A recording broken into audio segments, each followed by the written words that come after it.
Well, I personally think that Toronto is a great place to be, but some of the gaps that we have is that there's so many places out there that you can be a part of, but no one knows where to go and where to get that information.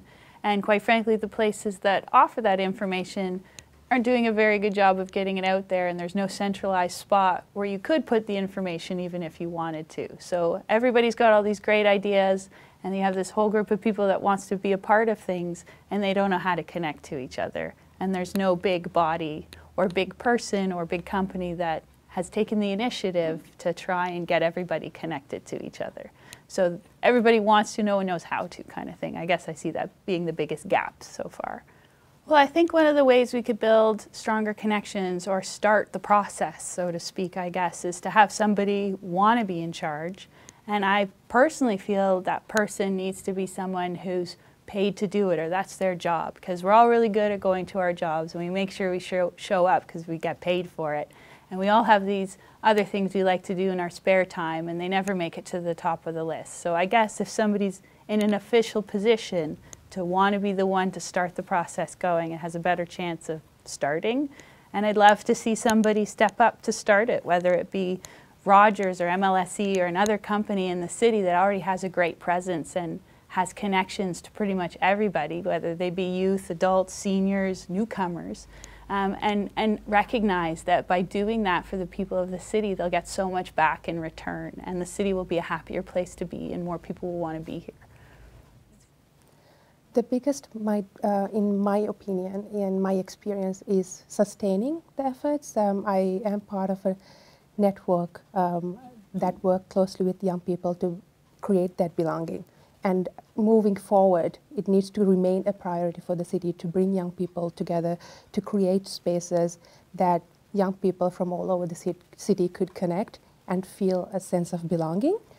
I see a dedicated space that would promote youth engagement, promote and nurture leadership in young people, and will make sure that it remains as a priority for that dedicated entity.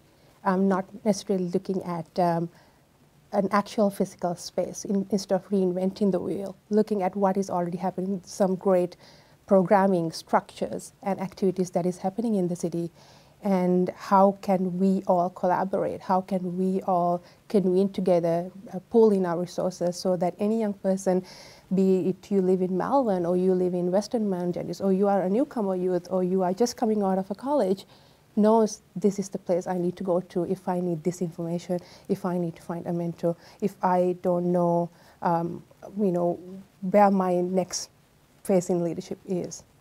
Well, when I first retired, I wanted to plan out for myself a retirement that was going to be keep me active and keep me healthy, keep me fit, help me learn new things, have fun in the city.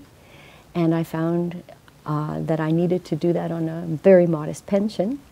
And when I looked to find the resources that would help me do that, they were very hard to find. Well, I had no experience in building websites, and I did it slowly but surely over 3.5 years using web resources, forums, and a few textbooks. It's full of resources for mostly young and active seniors, the people who don't have programming for themselves already.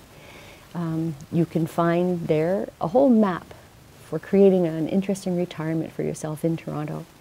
And I also have a pick of the week that I put on there, something interesting and inexpensive to do in the city every week. And I run a blog where I talk about my life as a senior. Well, I found in creating those resources that I needed to develop that site because there was no network, because it hadn't already been created. And now I would like to see that expand and become a real network. So I think now is the time for the whole community to get together to create a more senior-friendly Toronto. And I think that we as seniors are ready to step up to the plate, but that we need partners.